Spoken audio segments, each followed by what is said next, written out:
Hello everyone, you are most welcome to your channel. This is Asif Ali. बच्चों, आज हम करेंगे class 12th business studies chapter 3 का chapter business environment. बड़ा interesting और बहुत इंपॉर्टेंट चैप्टर होने वाला है आज की वीडियो का ये। इसके अलावा आपको अगर इस चैप्टर के चाहिए नोट्स जो मैं यहाँ पर पढ़ा रहा हूँ तो बिल्कुल टेंशन लेने की जरूरत नहीं है। वीडियो के डिस्क्रिप्शन में मैंने टेलीग्राम चैनल का लिंक ऑलरेडी दे रखा है। फटाफट जाइए, ज्वाइन कीजिए और वहां से अपने सारे नोट्स डाउनलोड कर लीजिए। चैप्टर वाइज हर नोट्स वहां पर अवेलेबल है। तो आइए ज्यादा समय ना खराब करते हुए आज की वीडियो करते हैं शुरू। तो बच्चों, सबसे पहले हम ये समझ लेते हैं कि बिजनेस एनवायरनमेंट होता क्या है। देखो, सबसे छोटी टर्म इसके अंदर और बड़ी कॉमन टर्म एनवायरनमेंट। आपको पता ही है एनवायरनमेंट क्या होता है, जो आपके इर्द गिर्द आपको चीजें दिखाई दे रही हैं। छोटा सा अगर मैं बात करूं एनवायरनमेंट की, तो जो आपकी इर्द गिर्द आपको चीजें दिखाई दे रही हैं वो सब क्या है, एनवायरनमेंट है, वो आपका एनवायरनमेंट है। इसी तरीके से बिजनेस का एक एनवायरनमेंट होता है, जो बिजनेस के एक्सटर्नल फोर्सेस होते हैं, फैक्टर्स होते हैं, उसे हम बिजनेस एनवायरनमेंट कहते हैं। जो चीजें आपके बिजनेस को अफेक्ट करें, जो भी एक्सटर्नल फोर्सेस आपके बिजनेस को अफेक्ट करें, वही आपका बिजनेस एनवायरनमेंट कहलाता है। डीप नॉलेज लेंगे, आगे चलते हैं। पहली स्लाइड्स में क्या गिवन है, तो डेफिनेशन ऑफ बिजनेस एनवायरनमेंट यही बताया बच्चों कि business environment is the sum total of all the forces and factor, institution और individual which are outside the control of the business. जो बिजनेस के कंट्रोल में नहीं है, बिजनेस से बाहर की चीजें हैं, लेकिन वो फिर भी बिजनेस को अफेक्ट कर रही हैं, वो हमारा बिजनेस एनवायरनमेंट कहलाता है। बिजनेस की परफॉर्मेंस को जो अफेक्ट कर दे वो बिजनेस एनवायरनमेंट कहलाता है। अब देखो, ये तो डेफिनेशन की बात हो गई, लेकिन यही मैं अगर आपको एग्जांपल दूं तो ऐसे कौन कौन से फैक्टर्स हैं, एक्सटर्नल फैक्टर, जो बिजनेस के एनवायरनमेंट को अफेक्ट करते हैं, उसकी परफॉर्मेंस को अफेक्ट करते हैं। तो जैसे मान लो आप कोई बिजनेस चला रहे हैं और मार्केट में ऐसा कोई नया रूल आ गया या नई चीज मार्केट के अंदर आ गई जिसका असर आपके बिजनेस पर पड़ा है। फॉर एग्जांपल, मान लो आप पहले क्या करा करते थे, जो भी सेल करा करते थे उसकी ट्रांजैक्शन कैश में हुआ करती थी, बट एक साथ नया चेंज आया, डिजिटल पेमेंट मार्केट के अंदर लॉन्च हुआ, सबने डिजिटल पेमेंट करना शुरू करा। अभी आप क्या कर रहे हैं कि कैश पेमेंट ले रहे हैं, जो भी कस्टमर आपके पास आ रहे हैं, और कस्टमर क्या कह रहे हैं कि सर हम डिजिटल पेमेंट करेंगे, हम ऑनलाइन पेमेंट करेंगे, और वो कोई भी सोर्स ऐसा आपके पास है नहीं जिससे आप डिजिटल पेमेंट रिसीव कर सको। तो वहां पर क्या होगा, आपके बिजनेस को अफेक्ट होगा। कैसे अफेक्ट होगा, आपकी सेल्स घटेगी, पब्लिक आपको डिजिटल पेमेंट देना चाहती है लेकिन आप उनसे कैश मांग रहे हैं, तो वो कहीं ना कहीं आपके बिजनेस यानी कि आपके प्रोडक्ट को छोड़कर किसी दूसरे या तीसरे बंदे के पास जाकर वहां से प्रोडक्ट परचेज करेगी जहां उसको डिजिटल पेमेंट की सुविधा मिल रही होगी। तो ये हमारा बिजनेस एनवायरनमेंट का एक छोटा सा एग्जाम्पल। नेक्स्ट पॉइंट आता है बच्चों, in simple word, business environment is the surrounding in which business exist. जो भी बिजनेस के इर्द गिर्द चीजें एग्जिस्ट करती हैं वो हमारा बिजनेस एनवायरनमेंट कहलाता है। आई होप आपको ये समझ आ गया होगा। अब देखते हैं इसके फीचर्स क्या होते हैं बिजनेस एनवायरनमेंट के। टोटल 7 फीचर्स बच्चों आपके सामने, एक एक करके सारे फीचर्स को ध्यान से समझेंगे। सम टोटल ऑफ एक्सटर्नल फोर्सेज, जो छोटी बड़ी सारी चीजें आपके एनवायरनमेंट में आपको दिखाई दे रही हैं, एक्सटर्नल फोर्सेज में आपको दिखाई दे रही हैं, वही बिजनेस एनवायरनमेंट है, और वही चीजें आपके बिजनेस को कहीं ना कहीं अफेक्ट भी करती हैं। चाहे आपके पास कोई मतलब आपका बिजनेस चल रहा है, मार्केट में कोई नया कॉम्पिटिटर आपका आकर बैठ गया, तो वो आपका बिजनेस का इंटरनल फैक्टर नहीं है, वो एक एक्सटर्नल है, लेकिन उसके आने से आपके बिजनेस की हो सकता है सेल्स पर कहीं ना कहीं अफेक्ट पड़े। ठीक है। दूसरा पॉइंट आता है बच्चों इसके अंदर, सम ऑफ स्पेसिफिक और जनरल फोर्सेस। कुछ ऐसे आपको चीजें देखने के लिए मिलेंगी, ऐसे स्पेसिफिक फोर्सेस आपको देखने के लिए मिलेंगे जो सिर्फ आपके ही बिजनेस को अफेक्ट कर रहे हैं। जैसे कि अभी क्या हुआ था, पेंडेमिक, एक हमारा कोविड आया था, ठीक है, उसमें हमें देखने के लिए यह मिला कि जितने भी बिजनेस हैं वो सब ठप हो गए, सबके ऊपर कहीं ना कहीं असर पड़ा, सबकी सेल जीरो हो गई, सारे के सारे वर्कर अपने अपने घर चले गए। तो वो क्या हो गया, एक जनरल फोर्स हो गया। ये क्या हो गया, एक जनरल फोर्स हो गया। और स्पेसिफिक फोर्स की अगर बात करी जाए तो फॉर एग्जांपल, जो अभी मैंने थोड़ी देर पहले दिया आपको, आपके बिजनेस के इर्द गिर्द कोई आपका कॉम्पिटिटर आकर बैठ गया, वो भी वही चीज सेल कर रहा है जो चीज मार्केट में आप बेच रहे हो। अब क्या होगा, उससे स्पेसिफिकली सिर्फ आपके बिजनेस पर उसके आने से इफेक्ट होगा। तो ये हो गया दूसरा फीचर। तीसरे फीचर की बात करें बच्चों, अनसर्टेनिटी। तो बिजनेस ना अनसर्टेन है, इसमें पता नहीं है कब कहां क्या हो जाए, कौन सी नया रूल आपके सामने आकर खड़ा हो जाए, कौन सी नई सिचुएशन ऐसी क्रिएट हो जाए कि जिससे कि आपके बिजनेस पर बहुत भारी असर पड़े। ये ऐसा नहीं है कि हमेशा नेगेटिव ही असर पड़ेगा, हो सकता है पॉजिटिव भी पड़ जाए। जैसे आप ले लो फोन पे और गूगल पे, पेटीएम, इन सबको ना कोई डिजिटल पेमेंट को इतना कोई जानता नहीं था, पहले ना, जब हम ये कोविड वगैरह नहीं आया था, ठीक है, तो उस टाइम पर इन्हें कोई इतना जानता नहीं था। या कोविड से पहले की बात करें तो जब हमारा नोटबंदी हुई थी, डिमोनेटाइजेशन हुआ था, जहां 500 और 1000 के नोट बंद हुए थे, तो उससे पहले इनको कोई नहीं जानता था। लेकिन जैसे ही ये हुआ तो क्या हुआ, डिजिटली पेमेंट लोगों ने करना शुरू करा, लेना शुरू करा। तो ये एक साथ जो ये बिजनेस थे, जिनकी ये कंपनी थी, ये एप्लीकेशन एक साथ मार्केट में बूम कर गई। इनका बिजनेस एक साथ बहुत तेजी से बढ़ा, बहुत तेजी से ग्रो हुआ। तो ऐसा नहीं है हमेशा नेगेटिव इंपैक्ट पड़ेगा, पॉजिटिव इंपैक्ट भी पड़ता है। नेक्स्ट पॉइंट आता है बच्चों, fourth point, dynamic in nature. ये देखो, कभी भी स्थिर रहने वाला बिजनेस तो कोई है नहीं, हमेशा कोई ना कोई आपको चेंज देखने के लिए मिलता ही मिलता है। तो कभी भी अगर कोई बंदा ये सोचकर बिजनेस कर रहा है कि ये एक बार सेट हो जाए और हमेशा ऐसे ही चलता रहेगा, तो ये बात बिल्कुल गलत है। इसमें हमेशा कोई ना कोई बदलाव आपको देखने के लिए मिलेगा, तो इसलिए इसको बोला जाता है dynamic in nature. Fifth point आता है बच्चों, रिलेटिव कॉन्सेप्ट। तो यहां पर ऐसा तो बिल्कुल भी नहीं है कि सारी चीजें अलग अलग है। रिलेटिव कॉन्सेप्ट है, एक चीज पे असर पड़ेगा तो उसका असर दूसरी पर अपने आप आ जाएगा। एग्जाम्पल के तौर पे अगर मैं आपसे कहूं कि गवर्नमेंट ने पेट्रोल के प्राइस बढ़ा दिए, अब पेट्रोल के प्राइस बढ़ने से हुआ क्या, जो ट्रांसपोर्टेशन हो रहा था, जो माल एक जगह से दूसरी जगह पहुंचाया जा रहा था, तो उनकी कॉस्ट, ट्रांसपोर्टेशन कॉस्ट बढ़ेगी, क्योंकि पेट्रोल बढ़ गया तो ट्रांसपोर्ट तो जब भी चलेगा ना, तो ट्रांसपोर्टेशन कॉस्ट अपने आप बढ़ गई। जब ट्रांसपोर्टेशन कॉस्ट बढ़ी तो जिन कंपनियों का माल ट्रांसपोर्ट हो रहा था, उन कंपनियों ने अपने प्रोडक्ट का प्राइस बढ़ा दिया। तो देखा कैसे सीरीज चलती हुई आ रही है, पहले पेट्रोल का प्राइस बढ़ा, उससे ट्रांसपोर्टेशन महंगी हुई, ट्रांसपोर्ट महंगी हुई तो जो कंपनी है जिनके गुड्स ट्रांसपोर्ट हो रहे हैं, उन्होंने अपने गुड्स के प्राइस बढ़ा दिए, और जब गुड्स का प्राइस बढ़ा तो मार्केट में हो सकता है पब्लिक ने डिमांड कम कर दी कि भैया चीजें महंगी हो गई, हमें इतना नहीं चाहिए, आप थोड़ा ला कर दो, हम थोड़ा ही यूज करेंगे। नेक्स्ट सिक्स पॉइंट आता है बच्चों, थोड़ा सा कॉम्प्लेक्स होता है। देखो, बिजनेस एनवायरनमेंट ऐसा नहीं है कि कोई बच्चों वाली चीजें जिसे हर कोई समझ लेगा, ये थोड़ा सा कॉम्प्लेक्स होता है, इसमें बहुत सारी चीजों का ध्यान रखना पड़ता है, छोटी छोटी बड़ी बड़ी सारी चीजों का ध्यान रखना पड़ता है, इसलिए इसको कॉम्प्लेक्स बोला जाता है, थोड़ा सा जटिल है, मुश्किल है। नेक्स्ट सेवन पॉइंट आता है, different element are interrelated. इसमें बहुत सारे एलिमेंट ऐसे होते हैं जो एक दूसरे से रिलेट करते हैं। जैसे कि आप मानो हो सकता है कि जिस टाइम पर ये लॉकडाउन हुआ था, तो उस समय पर क्या हुआ कि जो मार्केट में रेस्टोरेंट खुले हुए थे वो एक साथ बंद हो गए, क्योंकि लोग बाग तो घर से बाहर ही नहीं निकल रहे थे।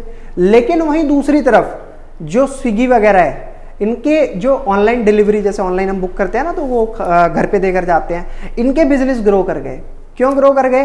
तो कहीं ना कहीं एक गिरा तो दूसरा अपने आप बढ़ गया। और वो बढ़ा कैसे? उसने पहले से ही ऐसा सोचकर, ऐसा प्लान करके अपनी सर्विसेज को बनाया था कि फ्यूचर में अगर कभी ऐसा हुआ तो पब्लिक हमारी डिमांड ज्यादा करेगी। तो वो रेस्टोरेंट बंद हो गए और स्विगी वगैरह जैसे जो हमारे फूड डिलीवरी करते हैं, उनके बिजनेस एक साथ मार्केट में बूम लेवल पर आ गए। तो बच्चों, ये तो थे कुछ फीचर्स बिजनेस एनवायरनमेंट के। अच्छा, एक चीज और कहना चाहूंगा, बिजनेस एनवायरनमेंट को जो पहले से कोई प्रिडिक्ट कर लेना बंदा, उसकी बात ही अलग है। वो मतलब फायदा उठा जाता है, सही फायदा उठा जाता है। लेकिन ये थोड़ा सा मुश्किल होता है। इसके लिए क्या है कि हमें मार्केट में क्या चल रहा है, क्या हो रहा है, कौन क्या कर रहा है, इन सारी बातों का ध्यान रखना पड़ता है, बिजनेस एनवायरनमेंट को समझना है। लेकिन इतना आसान नहीं है जितना मैंने बताया, थोड़ा सा मुश्किल होता है। नेक्स्ट इंपॉर्टेंस क्या है बच्चों बिजनेस एनवायरनमेंट की? तो सबसे पहली इंपॉर्टेंस कहती है कि ये आइडेंटिफाई करने में मदद करता है किसको? अपॉर्चुनिटी को।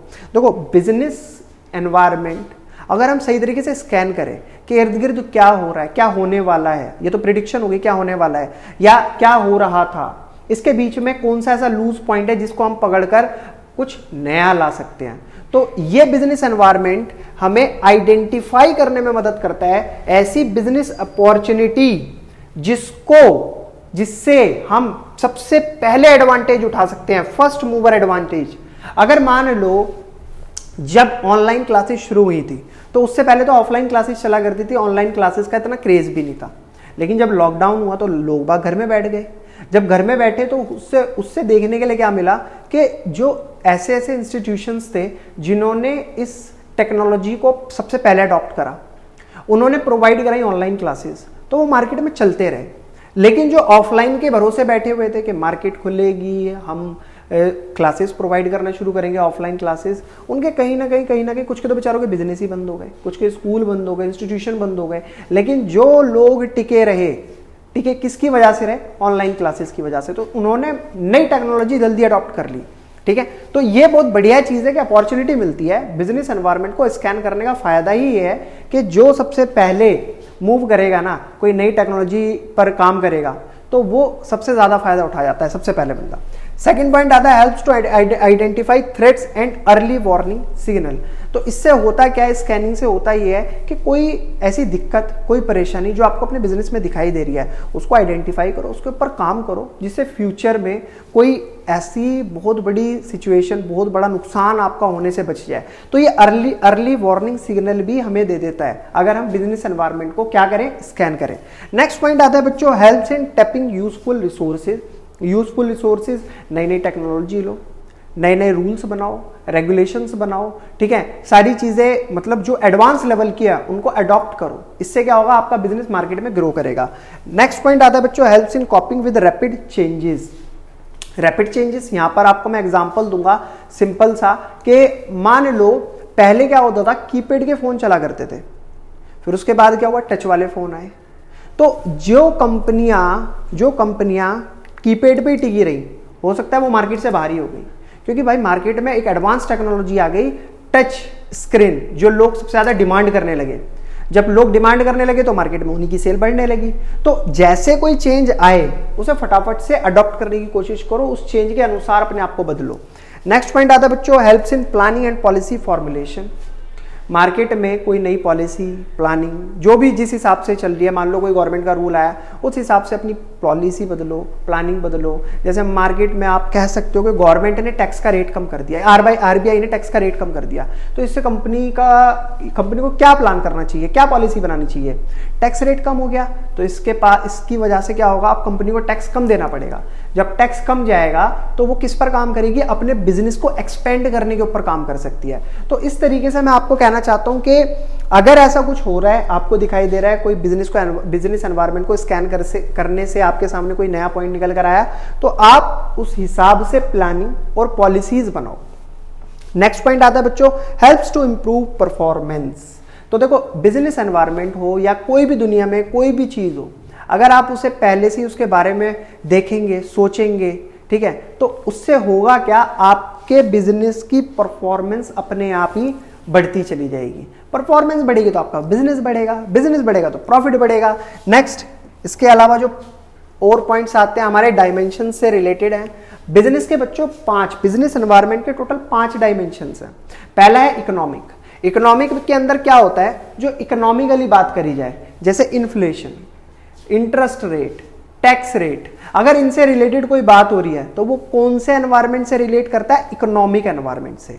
नेक्स्ट पॉइंट आता है बच्चों, दूसरा होता है सोशल एनवायरनमेंट। सोशल एनवायरनमेंट जो सोशली रिलेट करता है, जैसे पब्लिक का टेस्ट चेंज हो रहा है तो बिजनेस एनवायरनमेंट उस हिसाब से काम करेगा। पब्लिक का डिमांड चेंज हो रही है, पहले वो कुछ और मांग रही थी, अब वो कुछ और मांग रही है, तो बिजनेस एनवायरनमेंट उस हिसाब से काम करेगा, मतलब बिजनेस जो है उस एनवायरनमेंट के हिसाब से काम करेगा। तो यहाँ पर जो सोशल एनवायरनमेंट होता है वो पब्लिक को ध्यान में रखकर करा जाता है, पब्लिक को ध्यान में रखकर चीजों में बदलाव लाया जाता है। नेक्स्ट आता है पॉलिटिकल एनवायरनमेंट। पॉलिटिकल में जैसे कोई नई रूल्स, नई पॉलिसीज, मान लो अगर ऐसा कोई गवर्नमेंट निकाल दे कि भैया जितने भी इंस्टीट्यूट है उनको सबको बंद कर दिया जाए, तो ये तो बड़ी सिचुएशन ऐसी आ जाएगी हमारे सामने कि भैया अब कैसे क्लासेस प्रोवाइड कर सकते हैं ऑफलाइन, ठीक है। या फिर सरकार ऐसी कोई पॉलिसी लेकर आ जाए कि वो सपोर्ट करने लगे कि जितने भी इंस्टीट्यूशंस हैं उनको वो सपोर्ट करे कि जो भी बच्चे तुम्हारे पास आते हैं ऑफलाइन पढ़ने के लिए आते हैं, हम उनको कहीं ना कहीं स्कॉलरशिप दिलवाएंगे, मतलब गवर्नमेंट ऐसी सपोर्ट दे। तो उससे क्या होगा, वो पॉलिटिकल एनवायरनमेंट हो गया, उस रूल को हमें मानना पड़ेगा। नेक्स्ट आता है लीगल एनवायरनमेंट। देखो लीगल एनवायरनमेंट, बिजनेस क्या है, लीगली सारे रूल्स को, सारे लीगल जो भी बना रखे हैं उन्होंने उन एक्ट्स को फॉलो करके ही बिजनेस को चलाना होता है। अपने हिसाब से कोई भी बिजनेस को नहीं चला सकता। जैसे कि आप कह सकते हो जितने भी फूड डिपार्टमेंट हैं वो भी सारे पॉलिसीज, रूल्स, रेगुलेशंस जितने भी लीगली तौर पे बने हुए हैं उनको फॉलो करते हुए ही प्रोडक्ट्स को बनाते हैं, टेस्टिंग होती है बाकायदा, फिर उसके बाद वो मार्केट में पब्लिक के पास जाता है। नेक्स्ट आता है बच्चों टेक्नोलॉजिकल एनवायरनमेंट, जहां पर टेक्नोलॉजी से बात हो जाए। जैसे पहले क्या हुआ करता था, हम खुद व्हाइट बोर्ड पर ब्लैक मार्कर से पढ़ाया करते थे, लेकिन अभी क्या है, सबके पास डिजिटल बोर्ड है, सब डिजिटल बोर्ड के अकॉर्डिंग पढ़ा रहे हैं। तो ये क्या हो गया, टेक्नोलॉजिकल एनवायरनमेंट से रिलेटेड हो गया। तो बच्चों 5 डायमेंशंस थे हमारे बिजनेस एनवायरनमेंट के, जो मैंने पांचों आपको एक्सप्लेन करे हैं। नेक्स्ट इसके अलावा आता है डीमोनेटाइजेशन। ये तो लाइव आपने देखा भी होगा। हुआ क्या था, 8 नवंबर सन 2016 की बात है ये, जब मोदी जी आए थे और उन्होंने रात को 8 बजे एक अनाउंसमेंट करी थी कि मित्रों 500 और 1000 के नोट कल से नहीं चलेंगे, ये बंद करे जा रहे हैं, तो जिसके पास है फटाफट जाइए बैंक में जमा कराइए। तो ये हुआ था डिमोनेटाइजेशन। इसका मतलब ये होता है कि जब सरकार ये आदेश दे दे कि भाई कोई एक पर्टिकुलर करेंसी अब मार्केट में वैलिड नहीं है, अब वो नहीं चलेगी, तो उसे हम डिमोनेटाइजेशन कहते हैं, बंद करते हैं। अच्छा, ऐसा करा क्यों जाता है? सबसे मोस्ट इंपॉर्टेंट पॉइंट है, जो भी मार्केट के अंदर ब्लैक मनी है उसको निकाला जाए। Counterfeit the use of high demonetisation notes for illegal activities. जो भी मतलब फर्जी नोट्स होते हैं ना, जाली नोट बना बनाकर मार्केट में चल रहे हैं, उनको पकड़ा जाए, उनको निकाला जाए, मार्केट से अलग करा जाए, क्योंकि वो भी तो हमारे सर्कुलेशन में चल रहे हैं। नेक्स्ट आता है reduce accumulation of black money. Market के अंदर जितनी भी ब्लैक मनी है वो कम से कम कर दी जाए, क्योंकि देखो ब्लैक मनी कम होगी तो उससे क्या होगा, लोगों का वाइट मतलब जो भी सब बिल्कुल काला धन सब हट जाएगा। तो लोग सही मतलब जो सरकार है वो सही तरीके से ये देख पाएगी कि हमारा अब एक्चुअल में कितना मार्केट के अंदर जो मनी का सर्कुलेशन है वो उसको देख पाएगी, और उसके हिसाब से वो टैक्स कितना वसूलना है वो सब चीजें कैलकुलेट कर पाएगी, जिससे हमारा ही फायदा होगा। ठीक है, नेक्स्ट पॉइंट आता है बच्चों, इसके फीचर्स होते हैं डिमोनेटाइजेशन के। टोटल 4 फीचर हैं। पहला है चैनलाइजिंग सेविंग। पहले क्या करा करते थे, देखो डिमोनेटाइजेशन हुआ तो उससे पहले क्या करते थे लोग, पैसे को घर में सेव करा करते थे, वहीं इकट्ठा करा करते थे कि भैया यहीं जोड़ लो। इसके बाद क्या हुआ, अब पैसे को बैंक के अंदर रखना मैंडेटरी हो गया कि डिजिटली सब कुछ होता जा रहा है, तो भाई पैसे को अब घर में ना रखकर अपना बैंक में जमा कराओ, वहां पर सरकार आपको इंटरेस्ट भी देती है। ठीक है, जिससे सरकार की नजरों में एक्चुअल में कितना पैसा है वो सब चीजें निकल कर आती हैं। टैक्स एडमिनिस्ट्रेशन को ये फायदा हुआ, मतलब कि हमें टैक्स कितना पब्लिक से वसूलना है, किस किस की इनकम 10-12 लाख रुपए से ज्यादा आ रही है, क्योंकि सब तो खाते के अंदर चल रहा है, सारी ट्रांसपेरेंसी हो चुकी है, सब कुछ सरकार की नजरों में है। नेक्स्ट पॉइंट आता है एलिमिनेशन ऑफ टेरर फंडिंग। जो टेररिस्ट वगैरह होते थे कुछ एक्टिविटीज के लिए जो नकली नोटों का इस्तेमाल करा करते थे, वो सारी चीजें खत्म हो गई। नेक्स्ट आता है कैशलेस इकोनॉमी। कैश मार्केट से पूरा खत्म करा जा रहा है, कम से कम कैश हो, मतलब बिल्कुल ही खत्म कर दिया जाए वैसे देखा जाए तो, अगर इस तरीके का काम हो रहा है तो। और सारा का सारा सिर्फ बैंक अकाउंट से ट्रांजैक्शन होंगी, तो इससे हमारे देश को बच्चों बहुत फायदा होगा। टैक्स ज़्यादा से ज़्यादा पब्लिक उसके गवर्नमेंट के पास पहुंचेगा, उससे गवर्नमेंट क्या है, नए नए स्कूल्स हॉस्पिटल्स हमारे मतलब हित में काम करेगी। तो ये सारी चीज़ें हमारी फायदे के लिए हैं। अच्छा, इसके अलावा और क्या आता है बच्चों फीचर्स के बाद, बस ये लास्ट है। तो मैंने कहा था आज ही शुरू करके आज ही चैप्टर को खत्म कर देंगे, बस इससे ज़्यादा इस बिजनेस एनवायरनमेंट के चैप्टर में कुछ नहीं है। लेकिन इतना सा चैप्टर होने के बावजूद भी इसमें से 3 से 4 मार्क्स का आपके एग्जाम में आता है, तो इसलिए आपको ये अच्छे से पता होना चाहिए था कि इसमें क्या क्या चीजें होती हैं और क्या क्या क्वेश्चन हमारे सामने निकल कर आ सकते हैं। जितना मैंने पढ़ा है इसमें से ही आएगा, इससे बाहर कुछ नहीं आएगा, यही इंपॉर्टेंट है। तो बच्चों ये तो था आज की वीडियो में। अब इससे अगली नई वीडियो में करेंगे बिजनेस क्लास 12 का चैप्टर 4, और उसी दिन शुरू करके कोशिश मेरी ये रहेगी कि मैं सेम डे खत्म करा दूं। और नोट्स चाहिए तो मैंने आपको पहले भी बताया कि डिस्क्रिप्शन में मैंने चैनल का लिंक दे रखा है, वहां से जाकर उसको ज्वाइन करो और अपने नोट्स डाउनलोड कर लो।